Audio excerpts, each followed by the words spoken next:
Aprilio Manganang kini tengah menjadi sorotan di warganet khususnya di media sosial Instagram. Hal itu diketahui saat Aprilio Manganang mengunggah postingan terbaru yang mencuri perhatian pada Minggu, tanggal 23 Januari tahun 2022. Terlihat ia tampak berfoto dengan perempuan dan keduanya tampil serasi mengenakan batik dengan motif yang sama. Tidak ada kata lain selain mengucap syukur atas semua perjalanan hidup yang Tuhan Yesus berikan dan akhirnya bisa menemukan orang yang tepat yang bisa menerima semua ketidaksempurnaan untuk dijadikan sempurna dan indah. Thanks and love you so much sayang, tulis keterangan dalam postingan di akun Instagram @manganang92.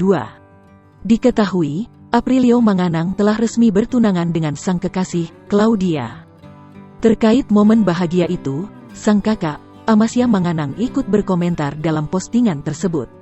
Tanggapan Amasya Manganang kala itu langsung menjadi sorotan warganet.